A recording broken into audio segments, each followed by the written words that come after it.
I'm not saying that this baby is a child I would have wished for. And there's certainly nothing Patrick would have wished for.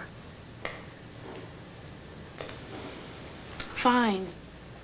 No one planned this, but he is alive. And he's kicking. And every time that he kicks, Todd, it reminds me of how amazing life really is.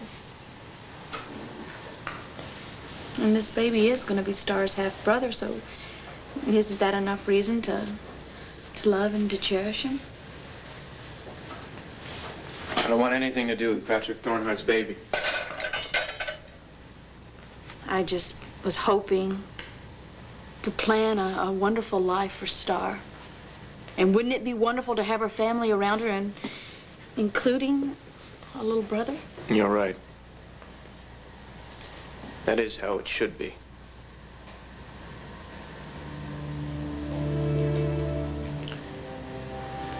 All right, Blair. Just so you know,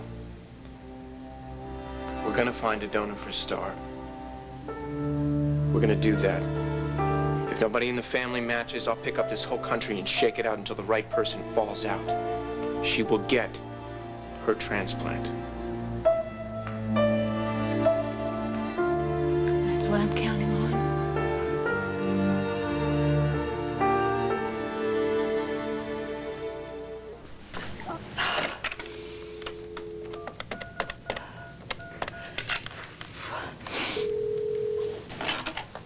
Hello? Hello, Blair. It's Dorian. How are you and Star doing in this storm? Fine. What about you? You know, we were worried about you out here in that storm. I got stuck, okay? And I had to abandon my car. Anyway, I am here. And of all places, the asylum at Sharonton. What? Where? Landfair, sweetheart. Oh, dear. Is Todd there with you?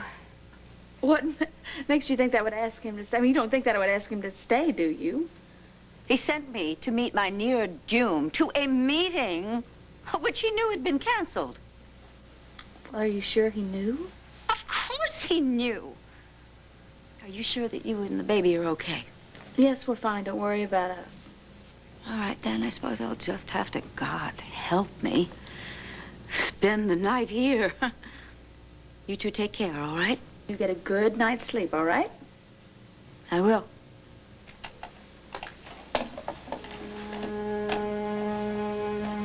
So how come you didn't tell Dorian I was here?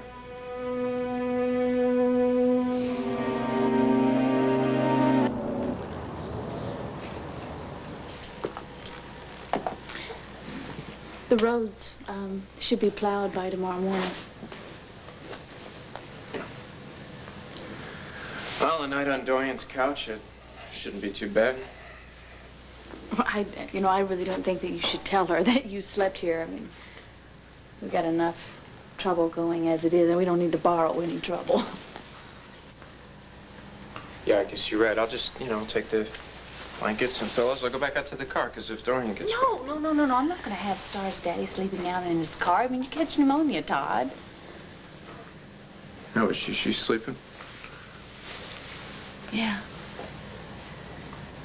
Very peacefully and happy. I meant what I said, Blair. She's gonna be okay.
had to get to the paper. We'll call later.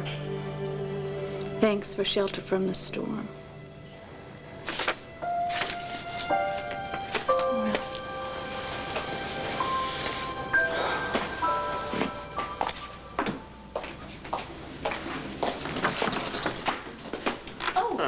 Sorry, I didn't know you were up.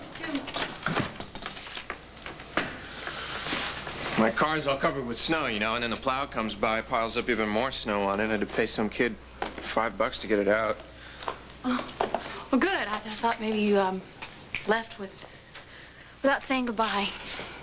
No, Lou called, and you know, they're real short-handed down at the paper because a lot of people couldn't make it in because of the snow. Oh.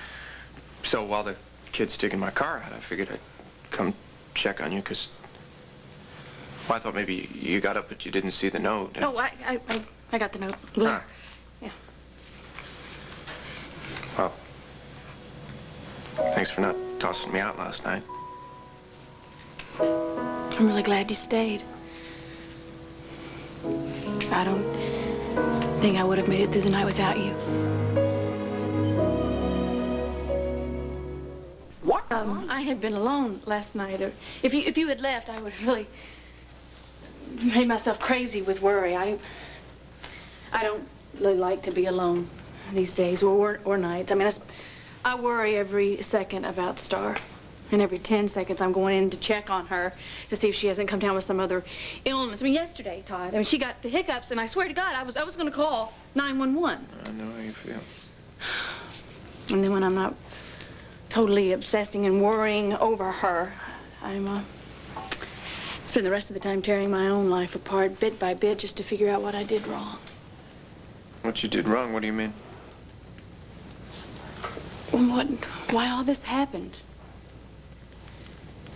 Was it something that I did wrong during the pregnancy? Did I change your diet too soon? It's got nothing to do with any of that. I mean, even Dr. Sand says, you know, a kid doesn't get aplastic anemia from not eating enough peas and carrots. It just...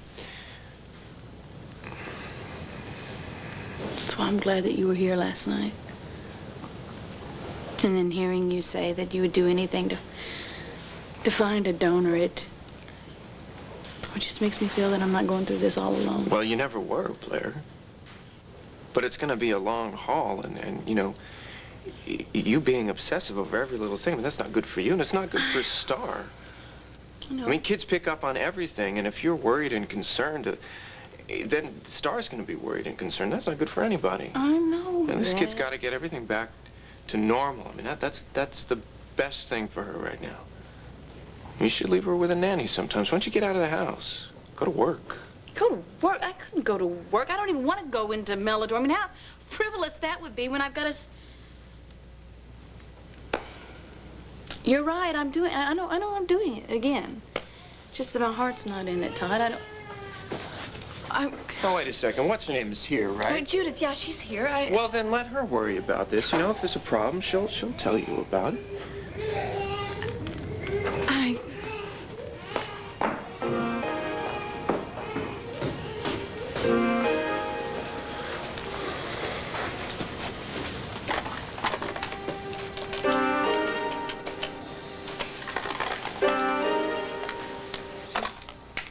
Mr. Manning's office? Lou, go find Briggs and tell him to go home. But he's practically running the paper all by himself. Yeah, I know. Just do what I tell you. But, Mr. Manning... Go find Briggs and tell him to go home.